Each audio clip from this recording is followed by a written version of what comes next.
We are going to look today at a case that is, well, it's just stunning in its details. It's not just because of the senseless, targeted violence committed against a young, successful woman, Sherry Rasmussen, but because the truth behind her murder, which was concealed for decades, eventually led to this shocking revelation that her killer was a sworn officer of the law, a detective with the Los Angeles Police Department, Stephanie Lazarus. Exactly. And this specific exploration is really about peeling back those layers.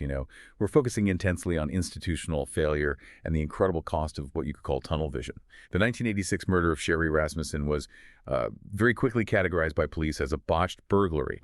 But the evidence, which was available almost from day one, it really pointed toward a crime of passion. Hmm. So we have a narrative here that exposes how that crime was possibly concealed, and maybe even through the actions of a fellow officer, for 23 years.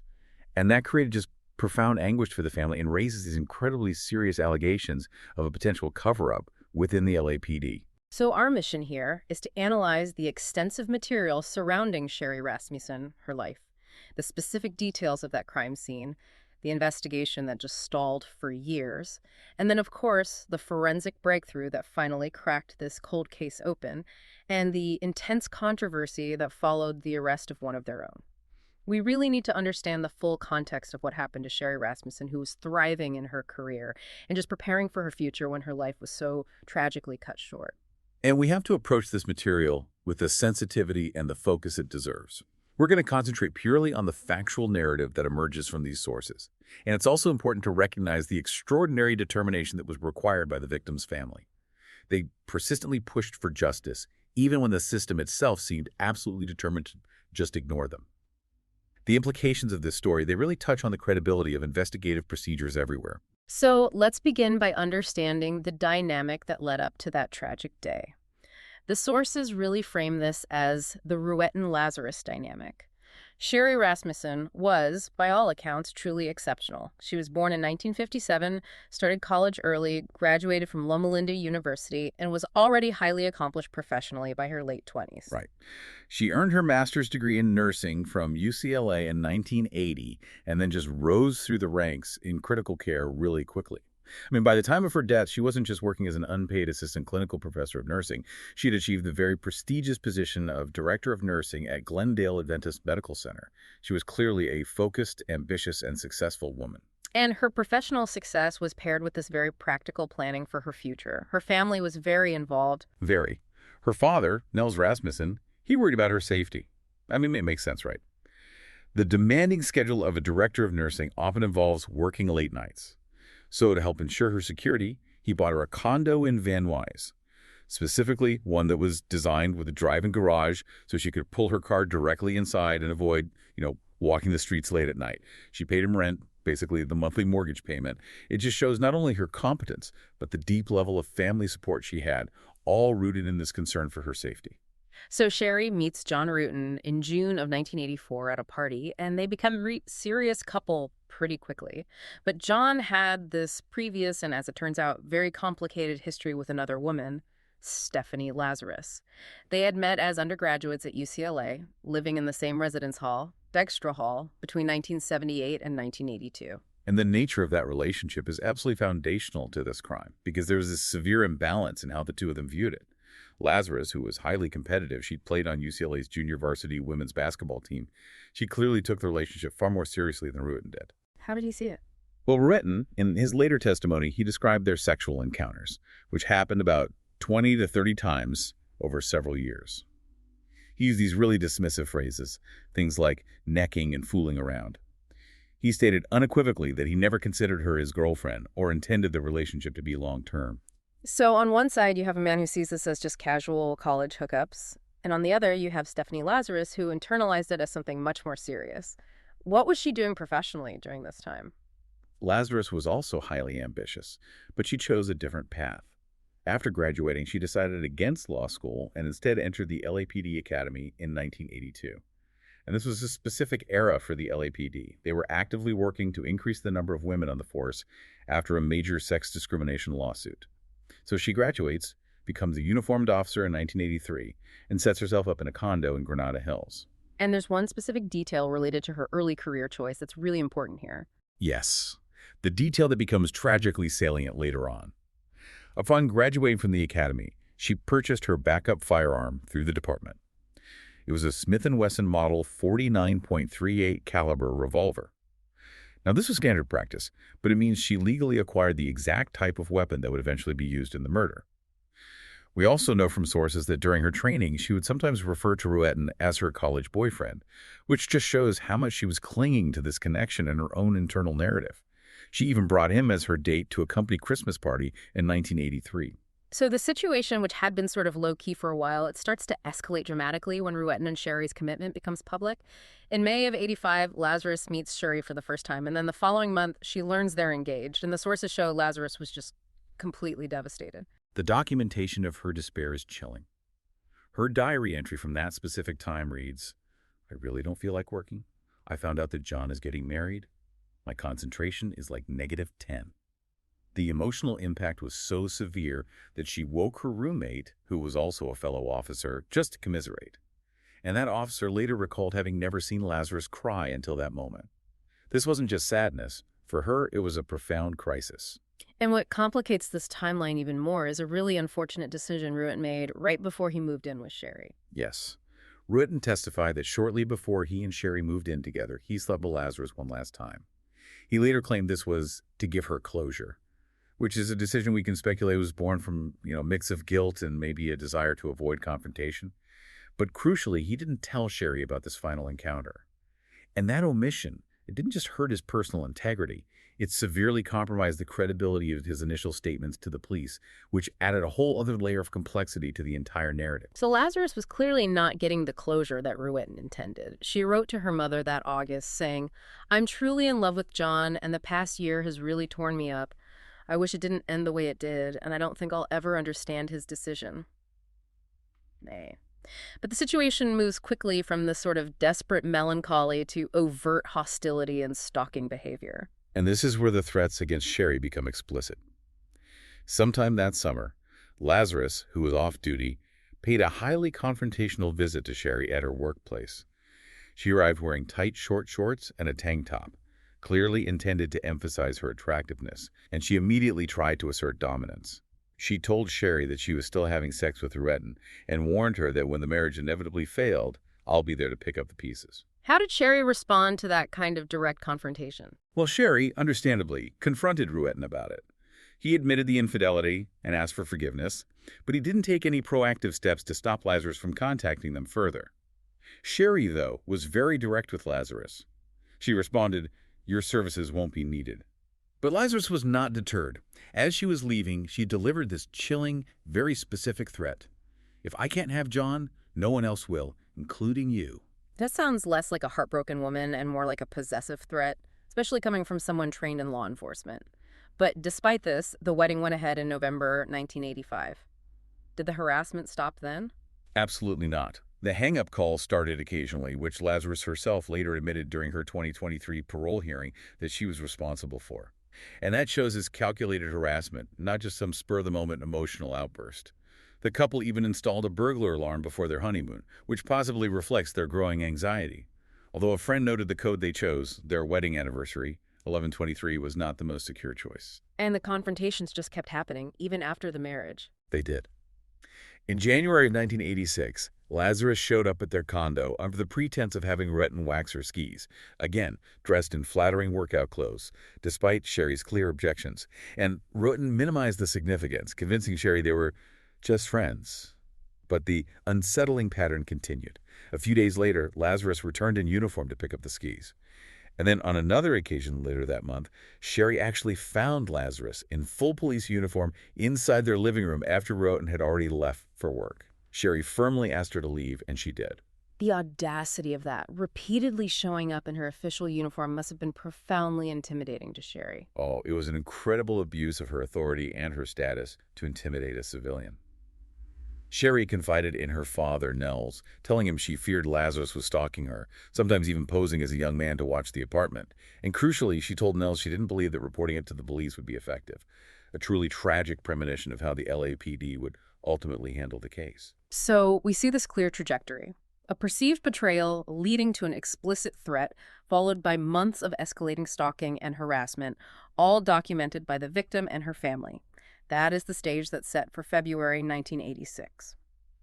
Okay, so let's move to February 24th, 1986, the day Sherry was murdered. John Ruetten left their Van Nuys condo around 7:2 in the morning. Sherry had sustained a minor back injury during an aerobics class the day before, so she was planning to call in sick, which means she was home when the attack occurred. The timeline here is really important. Ruetten made several unanswered calls home throughout the day. Sherry's sister called as well and also got no response. What's particularly relevant to the timeline of the attack is that around noon, a maid in a neighboring unit reported hearing something. She said it sounded distinctly like two people fighting, followed by something heavy falling. She heard no gunshots, but she just dismissed the sound as a domestic dispute and never contacted the authorities. When Ruetten returned that evening, he knew something was terribly wrong right away. He noticed broken glass on the driveway and then realized Sherry's car, a BMW 318i, was missing. Inside, he found Sherry dead on the living room floor. She'd been shot 3 times in the chest. And the ammunition used was Federal .38J plus P. The physical evidence at the scene, it just spoke volumes about the sheer violence of what happened. It did, and the nature of the confrontation. The struggle was not brief. Based on forensic observations, it was estimated to have lasted anywhere from 45 minutes to an hour and a half, which is an extraordinarily long duration for any type of attack, especially a burglary. And the signs of this intense fight were everywhere. A broken porcelain vase, a toppled credenza, and critically, a bloody handprint found near the burglar alarm's panic button. It suggests Sherry was trying desperately to summon help. She was found in her bathrobe, nightgown, and underwear, indicating she was surprised early in the day. The autopsy details, they really underline the sheer brutality of the attack and offer these crucial insights into the assailant's behavior. They really do. Sherry sustained a total of 15 separate injuries on her body and face. Notably, there was a laceration of the frenulum, which is the small piece of tissue connecting the lip to the gum. That strongly suggests a forceful, violent blow to the mouth. There's also a distinct bruise on her face that medical examiners determined was inflicted by the muzzle of a gun. This indicates the attacker used the weapon not just to shoot, but as a blunt force instrument, suggesting this aggressive confrontation before the fatal shots. And then there's the one piece of evidence that would end up defining the case decades later. Yes, the bite mark. The investigating criminalist meticulously observed a distinct bite mark on Sherry Rasmussen's arm. Standard procedure was followed. A swab was taken from this bite mark for blood typing, and then it was stored. This minuscule piece of evidence, just a saliva sample, was the silent witness that survived decades of institutional neglect and would ultimately hold the truth. Let's talk about the specific evidence that pointed away from a random crime. It seems the scene was staged. It absolutely screamed staging. First, the method of shooting. The gun was fired through a quilted blanket. That's clearly an improvised silencer intended to muffle the sound, suggesting premeditation and a desire to control the noise, unlike a chaotic struggle. Second, the supposed motivation. Electronics, including stereo equipment and a VCR, were stacked neatly at the base of the stairs, supposedly waiting to be carried out. And third, the missing car.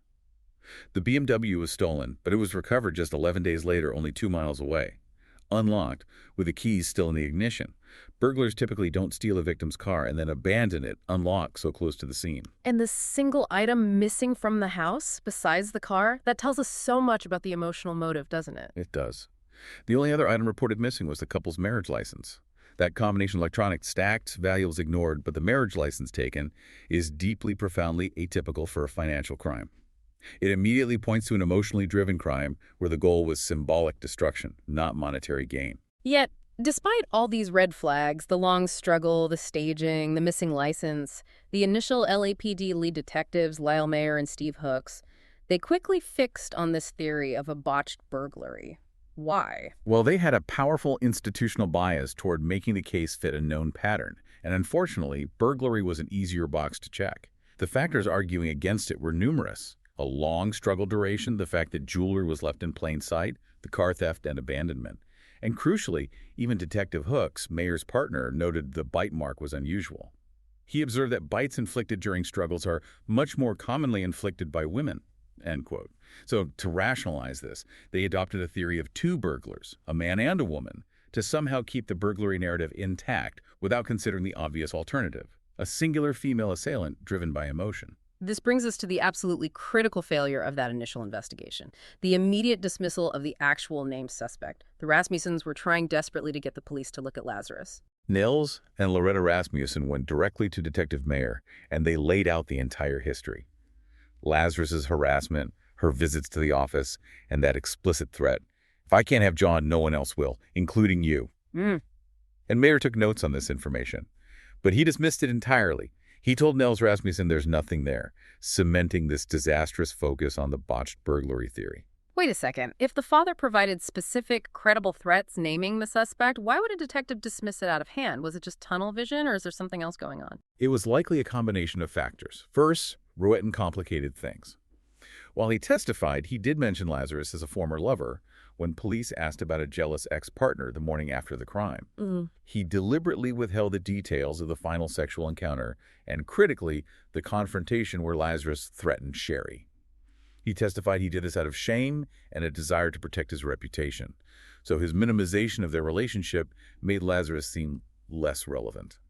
And second, once the LAPD commits to a theory, reversing course is professionally very difficult. They simply disregarded the Rasmussens, treating them like emotional family members rather than eyewitness informants about the pre-crime harassment. So because the victim's own husband downplayed the severity of the threat, and the detectives preferred the easy explanation of a burglary, the one person who publicly threatened Sherry was instantly excluded from suspicion. Exactly.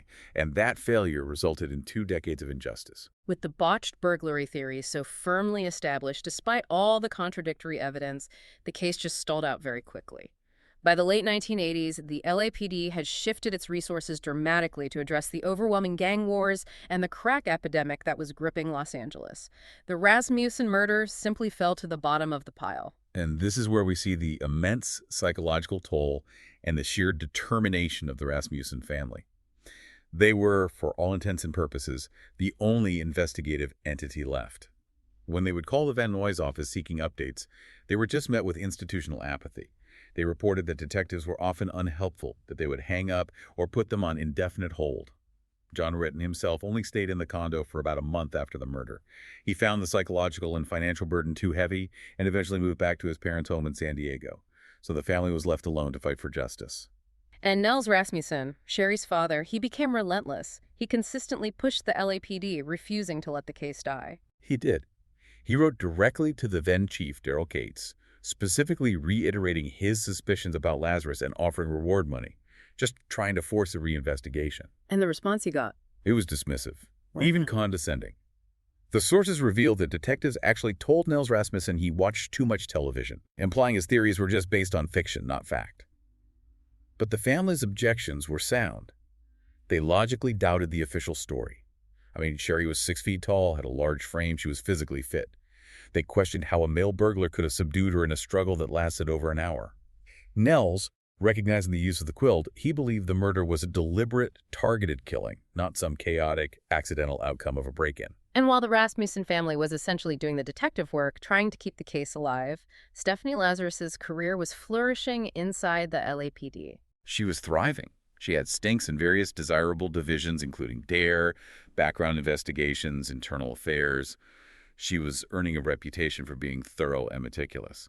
She was promoted to detective in 1994, and eventually she specialized in art theft, which is a high-profile, sort of glamorous assignment that sometimes brought her local media attention.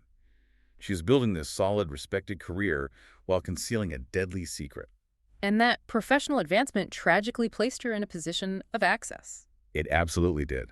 The institutional access is highly suspicious. For 2 separate periods during the 1990s, Lazarus was assigned to the Van Nuys division.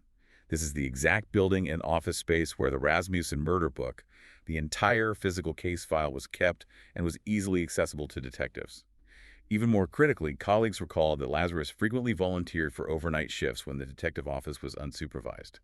This gave her unfettered access to the physical records containing the evidence against her, including the notes detailing her own threats against the victim. So we have this decade where the prime suspect, who is now a respected detective, had the physical opportunity to review and potentially tamper with the evidence of her own crime. Were there specific investigative failures that happened during this cold period? Oh yes, and they are heartbreaking. In 1993, 7 years after the crime, Nels Rasmussen offered to pay for DNA testing, which was available by then. He said he'd pay for it if the LAPD would just run the existing samples. But the police told him they needed a suspect first, which created this circular logic that prevented any forensic progress. That decision alone cost the case years of delay, during which time a crucial piece of evidence, the bite mark DNA, could have immediately ruled out the male burglar theory. And there was another significant lead that was just tragically missed. In 1997, a former co-worker of Sherry's secretary contacted police specifically about that January 1986 incident where Lazarus had confronted Sherry in her office. This was direct corroboration of the harassment that Nels had reported, and yet police failed to follow up on this critical lead before the secretary died 3 years later.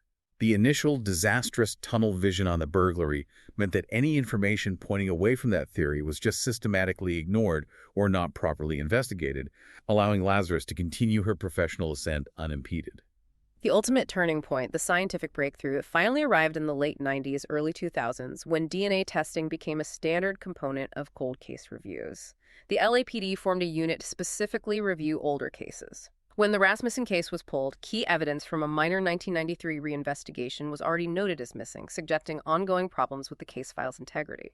Fortunately, the bite swab, the one taken in 1986, it was eventually located in the coroner's office freezers after initially being listed as missing from the property log. A criminalist named Jennifer Francis took on the analysis of the bite mark swab in 2004, and her findings were immediate, definitive, and should have been revolutionary for the investigation. The saliva found in the bite swab came from a female. This was proof that the long-held, nearly 20-year-old botched burglary theory was completely false. The physical evidence pointed to a female perpetrator who had engaged in intimate, violent contact with the victim.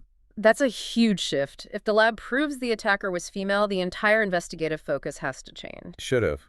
Francis, who was very thorough, had access not just to the physical sample, but to the entire case file. So she reviewed the file and found that initial notes from 1986 mentioned a third-party female who had harassed the victim at her job and residence prior to the murder. And this is where the alleged institutional resistance comes in, threatening to bury the truth all over again. What happened when Francis connected the female DNA finding to the female harassment suspect in the file? Francis asked her supervising detective if this woman had been investigated, and was met with a 30. Just an astonishing response. The detective allegedly replied, "Oh, you mean the LAPD detective," confirming that they were aware of the history with Lazarus. Francis, who had overlooked the vague reference to Lazarus's police status in the file, was then immediately told by the supervising detective that Lazarus, the former girlfriend of the victim's husband, was not a part of this. He insisted the case was merely a burglary committed by a man and woman working together, aligning perfectly with the department's decades-old, comfortable conclusion. That sounds like a clear, deliberate intervention to protect a fellow officer from scientific evidence. How did Francis handle that? It really speaks to the environment of internal protection, the blue wall of silence, that she felt compelled to challenge it.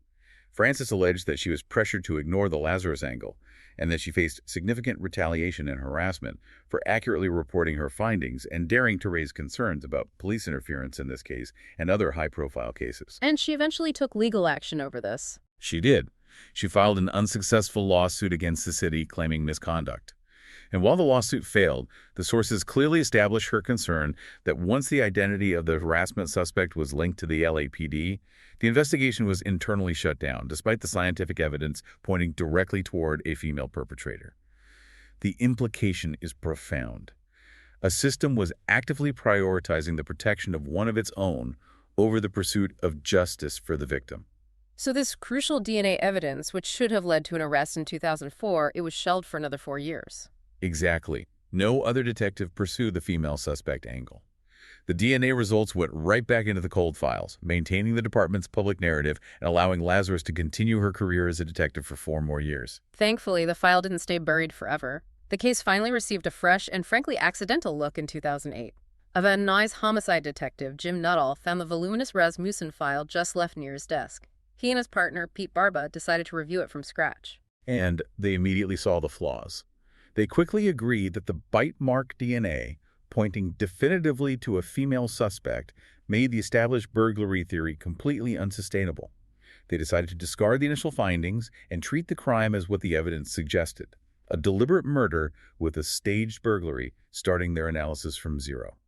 What specifically about the crime scene staging convinced them it was a deliberate cover-up, not just an accident?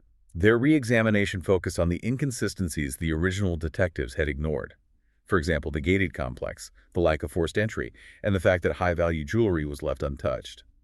But the most damning evidence for the staving theory was that stack of stereo equipment at the base of the stairs.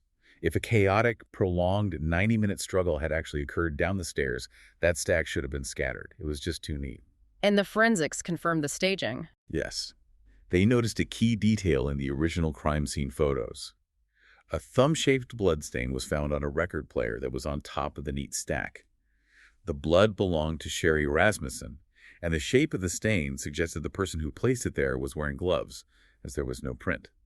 This strongly suggested the equipment had been stacked after the struggle and shooting to fabricate the appearance of a botched robbery, an act of specific concealment that only the killer would have a reason to perform. So, with the theory confirmed, it was a staged murder by a female. Where did they look next? They compiled a list of 5 female suspects mentioned in the 4 bound volumes of the murder book. Lazarus was initially ranked as the least promising, precisely because Rowetton had minimized their relationship to the original 1986 detectives. But after eliminating the other 4 suspects, including a disgruntled nurse, Lazarus, now a high-ranking art theft detective, became their sole focus. Detective Nuttall was apparently taken aback when he realized the person at the center of their murder investigation was a respected, active LAPD officer. This presented an enormous operational challenge. How do you investigate one of your own, especially someone who works in the same building? Operational security became paramount. Detectives Nuttall and Barba kept their work a closely guarded secret. They referred to Lazarus only by the code name Number 5. This was an essential measure because Lazarus's husband was also a detective of the Van Nuys division. They feared she would be tipped off, giving her time to destroy evidence or fabricate an alibi. The risk of smearing a fellow officer if she turned out to be innocent also mandated absolute secrecy. They then started digging into her history and her equipment. What did they find regarding the potential murder weapon? They found confirmation that she had legally purchased a .38 backup firearm, the same caliber used in the murder. Then came the major, highly incriminating discovery. 13 days after Sherry Rasmussen was killed, Lazarus reported her .38 stolen to the Santa Monica police. But here's the critical procedural violation.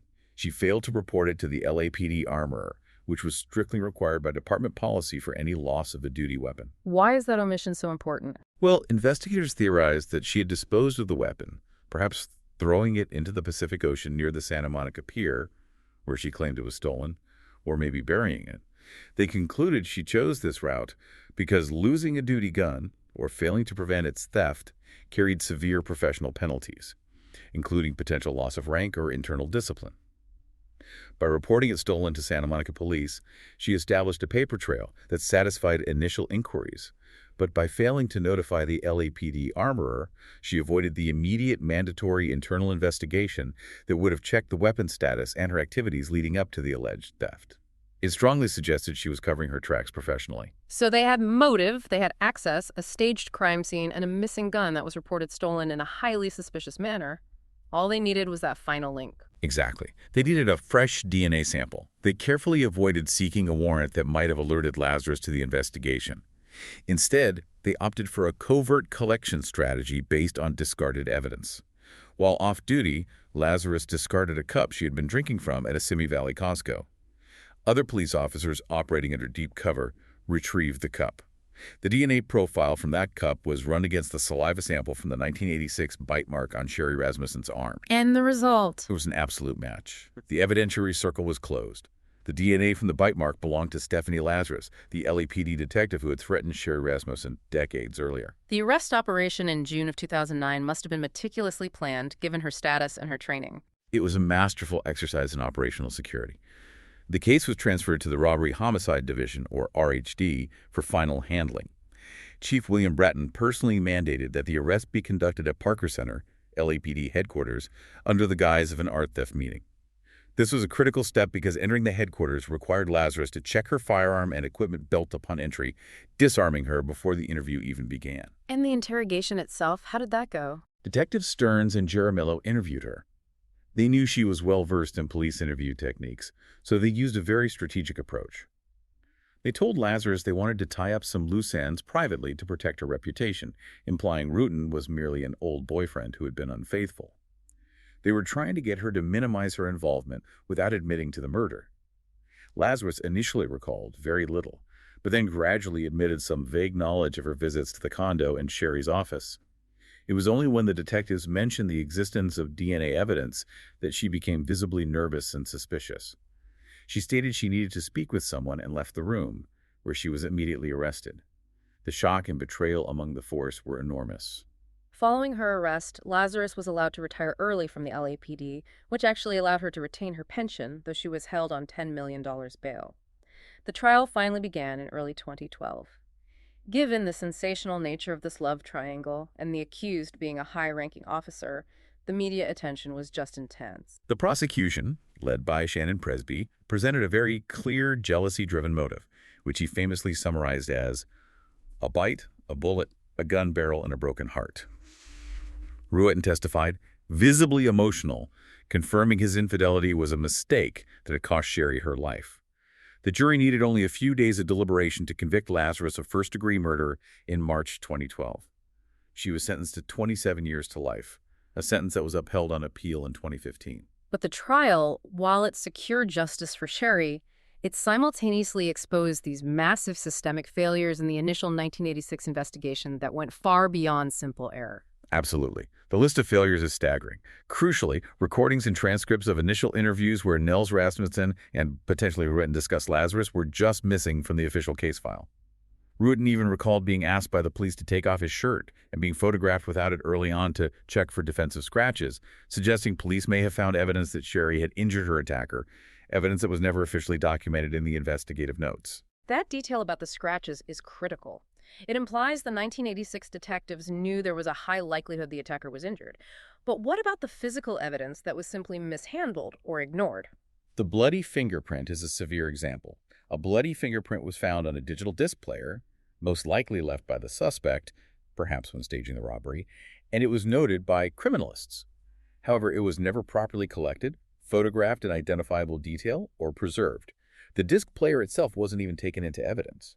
If that had been handled correctly, this print could have immediately implicated or excluded suspects back in 1986, yet it was just lost to time due to negligence or, some would say, deliberate oversight. This brings us to the serious allegations of evidence tampering and institutional malfeasance raised by subsequent investigations into the cold case file's integrity.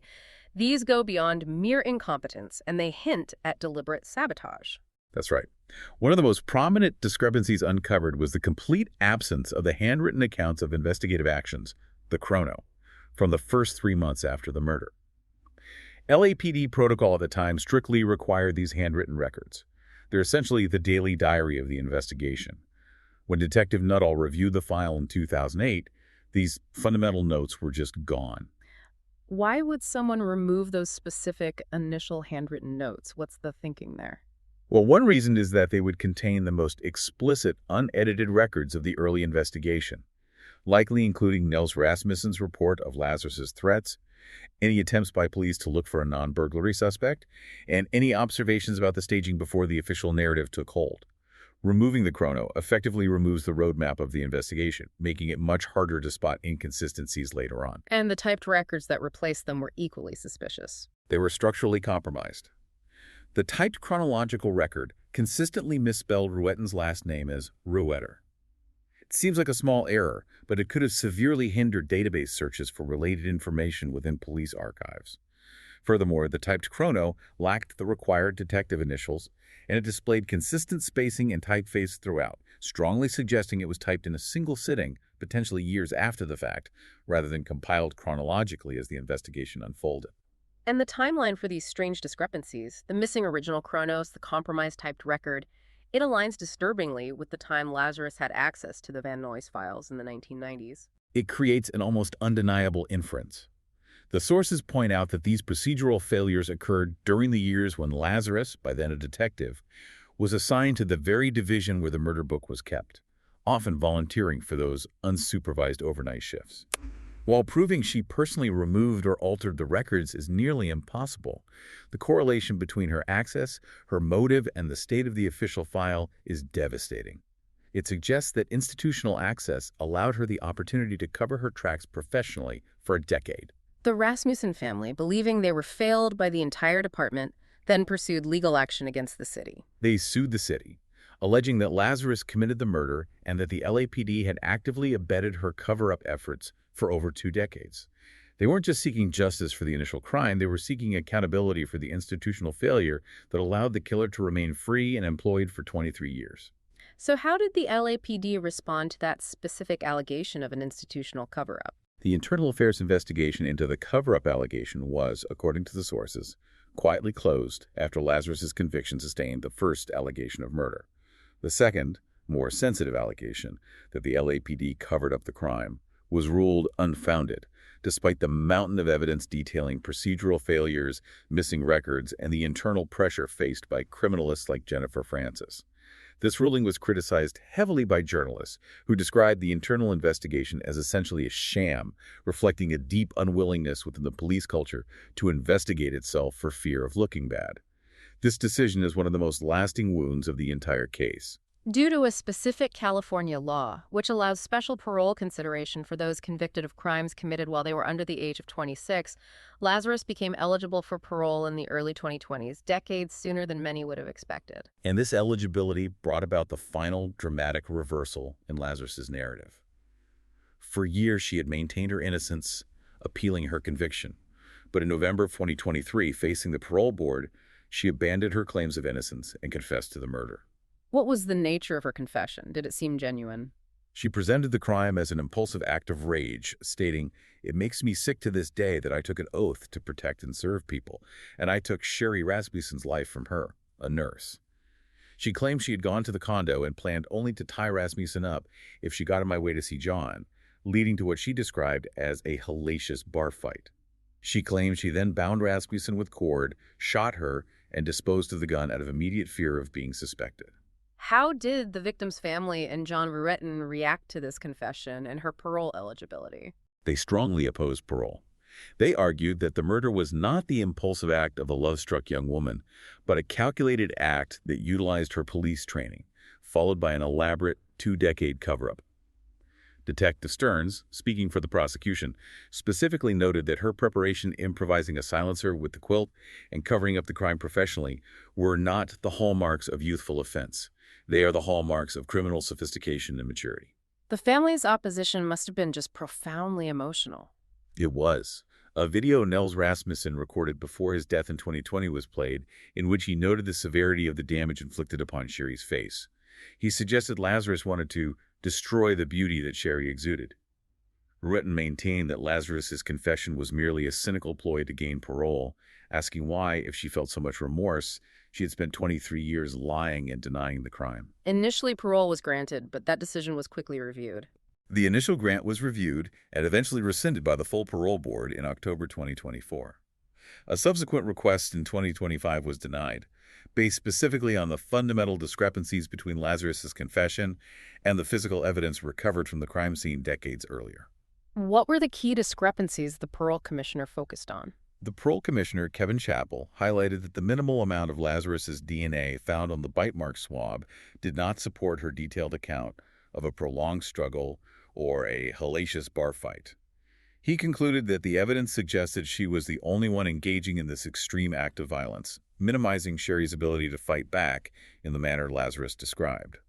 Furthermore, the prosecutor, Paul Nunez, questioned Lazarus's claim that the gun fell out of a fanny pack during the struggle, and strongly suggested that Lazarus likely used her police training to pick the lock, knowing Rasmussen was home alone, rather than Rasmussen simply opening the door. So this denial, based on the forensic evidence that she herself helped try to bury, ensures she remains incarcerated for now. It does.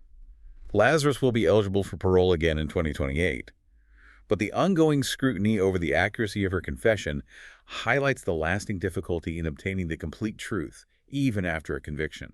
She seems to be still attempting to control the narrative of her crime, framing it as an impulsive act rather than the calculated homicide that the physical evidence and the prolonged staging suggest. This analysis highlights, first and foremost, the unwavering determination of Sherry Rasmussen's family, especially Nels Rasmussen. His insistence eventually forced a long-delayed reinvestigation despite decades of institutional inertia and repeated dismissals by detectives who should have been listening. We must remember Sherry Rasmussen, a highly accomplished nurse whose fear of her stalker was so tragically realized. And what is fascinating here is the power of a single, tiny piece of biological evidence, the DNA from that bite mark. It eventually revealed the long-concealed truth, exposing profound and significant questions about accountability and transparency within the initial police investigation itself. The DNA told a story that the department initially refused to hear or perhaps actively suppressed. The ultimate question that remains is, how much did institutional protection and the desire to avoid bad publicity allow an officer to conceal a murder for over 2 decades? The failure to collect key evidence, the missing investigative records, and the internal suppression of forensic findings. It forces us to consider the fragility of justice when investigative systems fail to question assumptions, especially when an officer of the law is the subject of suspicion. And this raises an important question for you, the listener, as you reflect on this story. What does the revelation of potential evidence tampering and organizational cover-up in a case like this tell us about the long-term cost of initial tunnel vision in law enforcement investigations, both to the victim and to public trust? Thank you for joining us for this analysis of the sources surrounding the murder of Sherry Rasmussen. Thanks for listening.